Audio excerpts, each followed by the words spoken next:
What is socially acceptable in the US, that would be horrifying in the UK. When my Brit friends were visiting, they were horrified when the waiter took their credit card to swipe back at the terminal. This made them really uncomfortable, saying someone has a lot of spunk. Naming your child Randy. Edit. British people wait, people don't really name their child Randy, do they? Americans, what's wrong with Randy? Coming from the perspective of a British guy, your style of customer service. Not universally, but very commonly, it's way too over the top for us. Nobody here can be asterisk with that. When someone says, make yourself at home, actually making yourself at home. A rubber in England is not the same as a rubber in the US. I don't know how common it actually is there, but going asterisk wild at the cinema during a hugely popular film like Avengers, Endgame or a Star Wars film. There's a bunch of videos on YouTube of the audience reactions to various big franchise films, and I don't know how anybody lasts more than a few minutes in that room. When I saw The Force Awakens, like 2 people half-heartedly cheered when the title screen came up, and then someone immediately told them to shut the asterisk up. Anything taking over an hour to get to being a short trip. I was in Japan once and there was a vending machine selling beer outside my hotel room. So, being British, I bought a can and went to the elevator where I shared an excruciating couple of minutes with 2 American businessmen. They're horrified at my early day drinking, and I had their willingness to express this. I have one that's the other way around. A girlfriend did that hands over the eyes surprise thing and presented me with a little Christmas tree decorated with candy cane. I said, oh, a dinky little Christmas tree. In America dinky means worthless. In the UK it means small and cute. She cried. I had called my mother to back me up on the misunderstanding. Making tea in a microwave. As a Brit in the US, this is a fun one. Pharmaceutical adverts on the TV are still weird after me.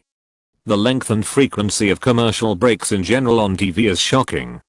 Low-hanging fruit, but anything relating to child beauty pageants just makes me feel physically sick. Here's a nice one, taking 20+ minutes to help a complete stranger who is struggling with something. The amount of times a total stranger has stopped to assist me or someone I know. You really make my heart melt. Ninja edit because this blew up.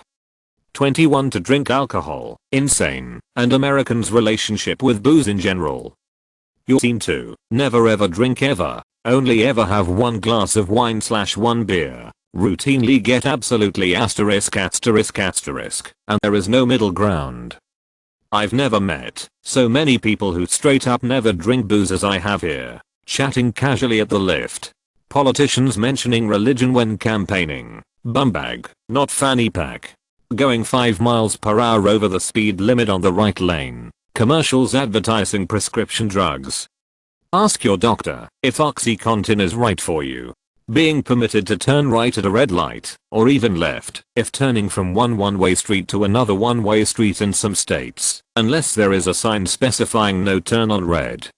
Edit. Jeremy Clarkson calls right turns on red something like America's only contribution to the world, paying more than the price you see on a price tag in a shop due to taxes. WTF, just put how much it costs. The inverse answer to this question would be calling people a asterisk. I've learned from my British friends that you have to be very careful giving peace signs. If you have your hand facing a certain way, it's like a asterisk you in the UK basically, whereas in the US it doesn't matter which way it's facing really. Several years ago I sent them a picture with me doing an incorrect peace sign and they were appalled. Eater, the offensive version is where your palm is facing inwards. Eater again, my life goal of being on BuzzFeed has been achieved. I'm originally from the UK. Have a son that loves Japanese stuff, so we went to a gun show that had people selling swords. Found a really nice katana for him to hang on his playroom wall. But that's a real moment when we are walking out of the show with his sword in scabbard on end by his side. Walked past a cop at entrance who nodded approval, nice sword. Then in the parking lot past a lad his age and his dad, both carrying semi-automatics rifles on slings. but nodded approval and respect to my boy with his sword. The whole show had hundreds of people walking around with guns and bags of ammo. Never felt anything but safe, but did think how this would be a tad out of place back home. Addressing a stranger as "sir, I mean routine circumcision" would be the big one. It's pretty rare over here. We quite like our floppy little blankets. Overworking.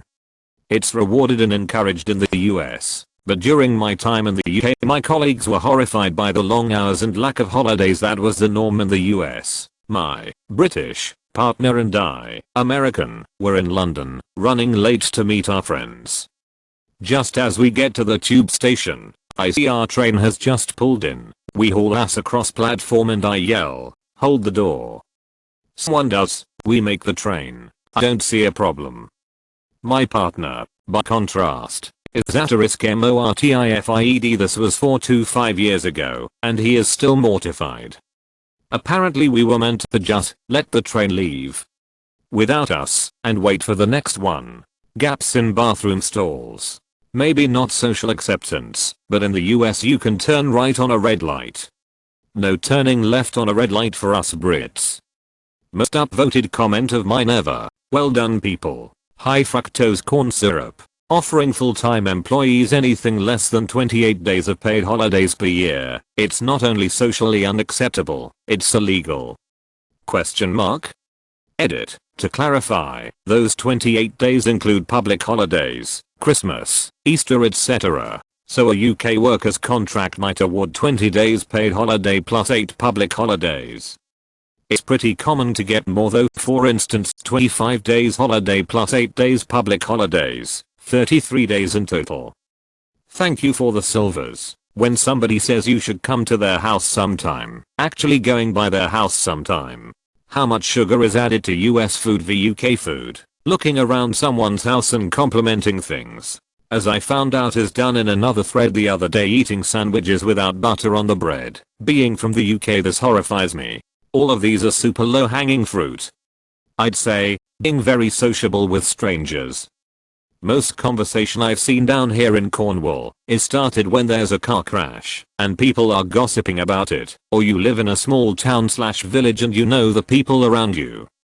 Going to America and having someone strike up a conversation while I'm minding my own business, or when I'm trying to go somewhere, was strange for me. With the caveat of, at least where I live in the US. Carrying a gun on your hip into the gas station, pharmacy, Walmart, or pretty much anywhere and no one batting an eye, stores showing the price pre-tax. Here in the UK the price you see is the price you pay. Iced tea, dumping mass quantities of tea in the harbour. When my American friend said I was double fisting because I had another pint before my other was finished, I thought he meant something else entirely. Always horrified by the ads, both the content and the recurrence. Bloody hell, all your TV has like an ad a minute. New mothers going back to work almost immediately after giving birth because they don't have paid maternity leave. Driving everywhere. In the UK it's perfectly normal to have your kid walk to school and walking to the shops to do your shopping. My final one. They asterisk drive everywhere here. Growing up in Scotland, anything over an hour or two my mum would make a flask of tea and sandwiches and off we'd set on big adventure. Here in spring break, Christmas, people happily drive 18 hours to get to the sun or visit family. Thinking that this was the norm, when I first came to the States and maybe not such a big deal, I decided to drive from Houston to Kansas City to visit a friend for the weekend. Never again. Was the most painful, horrific journey. Flat nothing, fields, cows and looking ahead of you, you see the curvature of the earth and your life just ebbs away.